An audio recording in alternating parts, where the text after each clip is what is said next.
going. Honestly, not a whole lot to say from Saturday.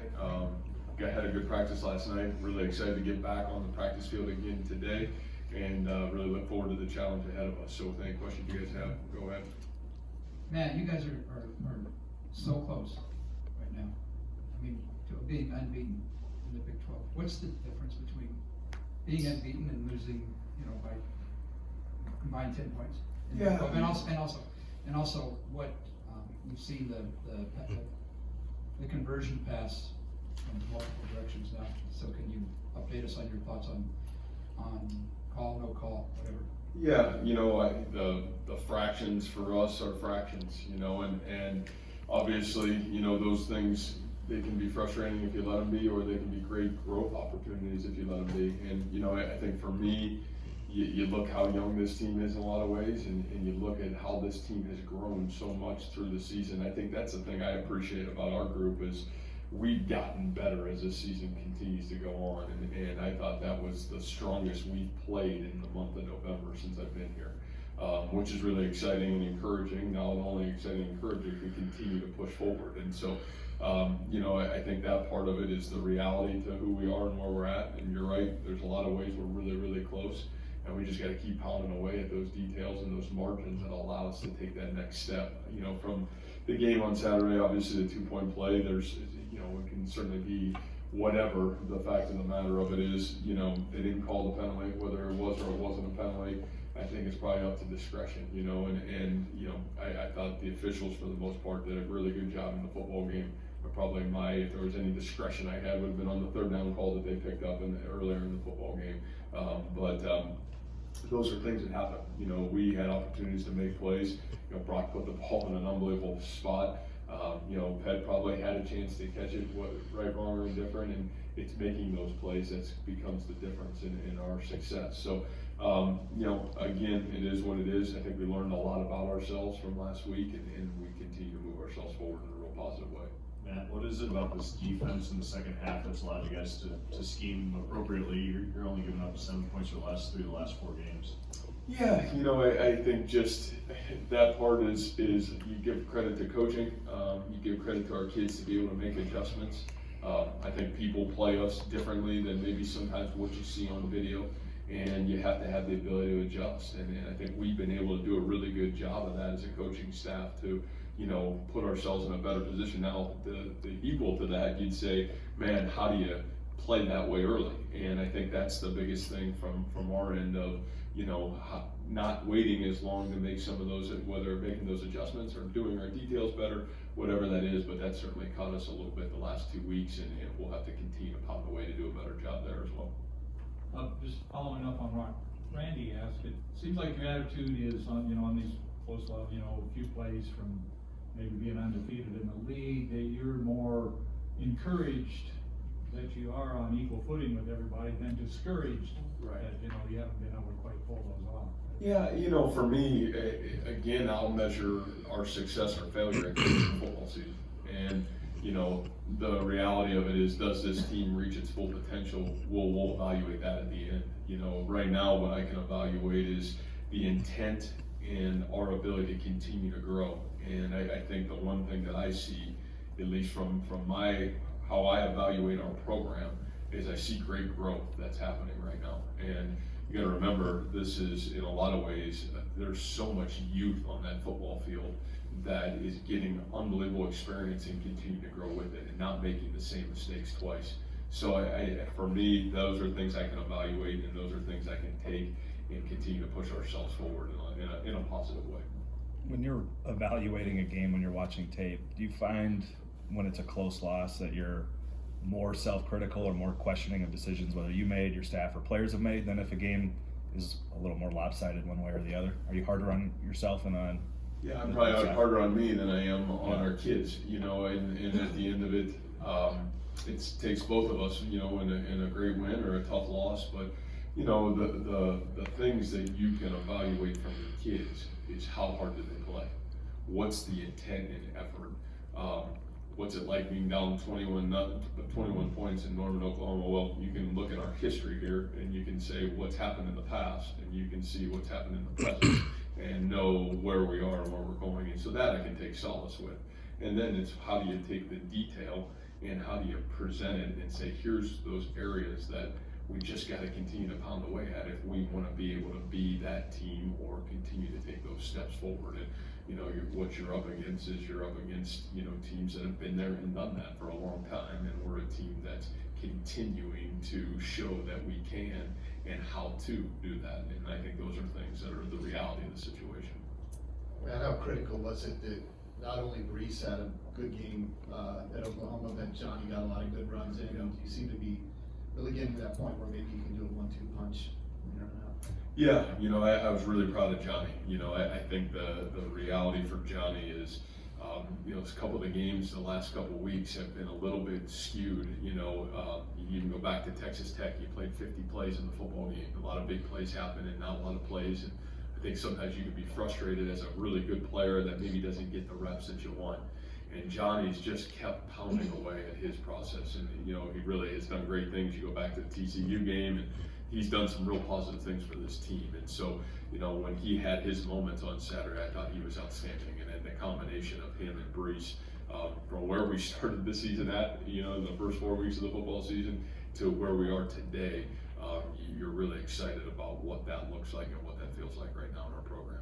Seems like a lot of true freshmen kind of, once they hit a wall, but have a lot of inconsistencies with their first season on the field.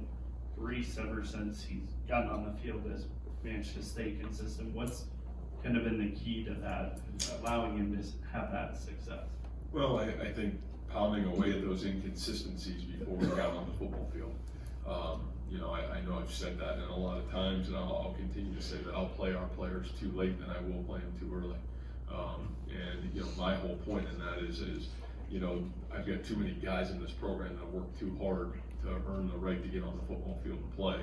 And when a young player has earned the right, I want to make sure that he's ready to handle the opportunity at hand. And I think if you look at our last couple of years, we've done a really good job of that, of knowing when to play the guys, and then it allows those guys to take advantage of their opportunity. So I think that's a credit to Brees, certainly a credit to our coaching staff, and I think he's done a great job handling it, and we haven't asked too much of him. In reality, it's only in a lot of ways, it's only his 4th football game, and so continuing for him to grow and continuing to understand what he's doing well, and there's some areas he needs to continue to get better at, and he's continuing to pound away at that too. What are kind of 2 parts to it? What are those areas that he still needs to work on, and then what were those inconsistencies early on that said, okay, he's not ready yet? Yeah, I think the growth area, probably those I won't probably put out there publicly that he's got to continue to make. But what I would say is just the overall being a complete back, and we see a lot of really good things from that. But when you're playing the amount of plays he has, you want to be that guy all the time. And I think the growth process is what any young player goes through: is how do you handle school, how do you handle football, how do you handle practice, what's the expectation of being a guy that's counted on for 60 reps in a football game, and how do you do that every day? And boy, that's really hard for some of our sophomores and juniors, let alone a young man that just got on our campus. So it takes a pretty special individual to even be in the running to be there. So obviously credit goes to Brees and that process. How do you determine when to play Brees and when to play Johnny? Yeah, I don't know that right now. I think the biggest thing has been, Brees has certainly forged the right to be in the football game, and forced our hand. And, I think just trying to obviously make sure we do a great job of playing both those guys situationally. Some things play-wise, we have special situations for both of them.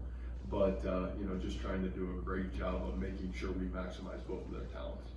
You talked obviously a lot about Brock and what he's been able to do in games to give you guys a chance. But what's his resolve like, I guess, in the 4th quarter when you need plays to be made, and maybe how he can bounce back from a game like Oklahoma State in the 4th quarter and kind of stay the course a little bit and give you guys a chance at Oklahoma? Well, I mean, I don't even know if my words can do justice of, everybody here was, how's Brock gonna come back from Oklahoma State? Well, you saw the 4th quarter in Norman, maybe one of the best performances you guys have ever seen. And so the fact of the matter of it is I think the video and what you're seeing is enough and better than my words would explain it. he's just one of those guys that's got it. And whatever it is it's really personal. He wants to be the best. He's always trying to find ways to better himself, and he's never satisfied with what he's done, either positive or negative, and I really appreciate that about him, and I think that's the sign of greatness, is you've got those kind of character traits, and Brock certainly enables all those things. What's he like to interact with, like late in the game when you're kind of making decisions on what plays to run or what the execution's gonna be? I think that's the thing I really like about Brock is for a young guy, you can have those communication, you can talk, and whether it's, where we're at, what we're doing, what do you like, what do you see, you can have real conversation, and I think sometimes that's, for a young quarterback, you can remember, he's got 13 games he's played, like, geez, that's pretty impressive for a young guy to be able to at least have those communication skills, and I think what you only see is that grow, and I want it to grow, I want it to take ownership, I want you to, man, you call it, whatever you like, we'll roll with it at some point, and so, but I think that's grown immensely through this football season, and I think having these experiences give him confidence to continue to grow that way, so all positive from there. What did you think about your ability to, even down 21, still kind of mix it around and stick with the run? And does that mostly say something about the confidence of where that running game's going, that you can do that down 3 scores? Yeah, I thought we did a great job, as a staff, not panicking too, and I think that's growth. I think sometimes you can get down and, you're just trying to get points on the board, in different situations and different times in the games allow different styles to be successful to get you back in a game. But I thought, obviously a little bit of what they were doing and a little bit of our play calling and a little bit of our execution, I think all that mixed for our ability to stick with the run throughout the game and really continue to kind of push the envelope there, which that certainly was a positive sign and something we haven't done here since probably I've been here. In your time in Ames, you guys have beat every school in the Big 12 except for Texas. Why do you think that is? Well, the number one, they're pretty darn good, right? And, I think you turn the film on and you talk about a team that oozes excellence. They've got really good players everywhere. I know they're young, and it's a team that had some injuries, but have gotten some guys back. And, they're I think, pound for pound, probably the most talented team, and certainly tied or equal with Oklahoma in our conference. And so, I think when you play teams that have elite players, that means your execution in detail for a team that maybe doesn't, in terms of got an elite culture, but maybe not the same players, your execution in detail's got to be really good. And so I think Texas forces you to execute at a really high level to be really successful. And so, that's something we haven't done in those games that we've played against Texas, and it'll be something we'll have to do, for us to be successful come Saturday. If you look back maybe 10 years, I don't know, 15, do you think offense just in generally is coming easier to teams? Has there been more offense than what you think that is?